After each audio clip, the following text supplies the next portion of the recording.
அவங்களுடைய கனவு என்னன்னாங்க அந்த லைடன் தகட கொண்டு வரணும். तो ये जो तस्वीरें आप देख रहे हैं நாகப்பட்டினத்துல சில பேருடைய கோரிக்கை வைக்கிறீங்க, அண்ணா இந்த லைடன் தகட எங்களுக்கு வேணும் அப்படி. ஒருவேளை நம்முடைய சகோதர சகோதரர் என்ன லைடன் தகட பத்தி என்ன பேசுறீங்கன்னாங்க, நாகப்பட்டினத்திலிருந்து ஒரு சரித்திர புகழ்மிக்க ஒரு தகடு, ஒரு செப்பு தகடு இன்னைக்கு இங்க இல்லைங்க. அது எப்பவோ நெதர்லாண்ட்ஸுக்கு போயிடுச்சு. அது ராஜராஜ சோழனுடைய காலத்துல 9ஆம் 10ஆம் நூற்றாண்டிலே ஒரு செப்பு தகடை வெளியிட்டாங்க.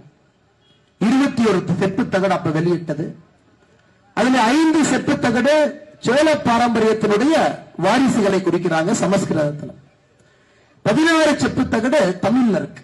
அது என்ன இருக்குன்னாங்க, கடாரம் போய் நம்ம ஆளுங்க சோழ பேரரசு கடாரம் போய் ஜெயிச்சுட்டு வந்தாங்க. அங்க இருந்து சூடாமணி பௌத்த மன்னன் இங்க வந்து நாகப்பட்டினம் பக்கத்தில் இருக்கக்கூடிய ஆனைமங்கலத்துல நான் ஒரு புத்த விகாரத்தை கட்டுகின்றேன் என்று கேட்ட பொழுது இங்க இருக்கக்கூடிய சோழ பேரரசு புத்த விகாரம் கட்டுவதற்கு அனுமதியும் கொடுத்து 26 கிராமங்களுடைய வருவாயை கொடுத்தார்.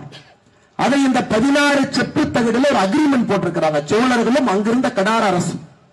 அந்த 16 செப்பு தகடும் 5 செப்பு தகடும் வாரிசு செப்பு தகடும் 21 செப்பு தகடு நெதர்லாண்ட்ஸில் இருக்கக்கூடிய லைடன் பல்கலைக்கழகத்தில் எவனோ கொண்டு போய் வச்சுட்டாங்க ஆங்கிலேயர்கள் இருக்கும்போது. அதை கொண்டு வருவதற்கு பாரத பிரதமர் நரேந்திர மோடி அவர்கள் போராடி செப்பு தகடு மறுபடியும் இங்கே வர வேண்டும். உங்களுடைய சரித்திரங்கள்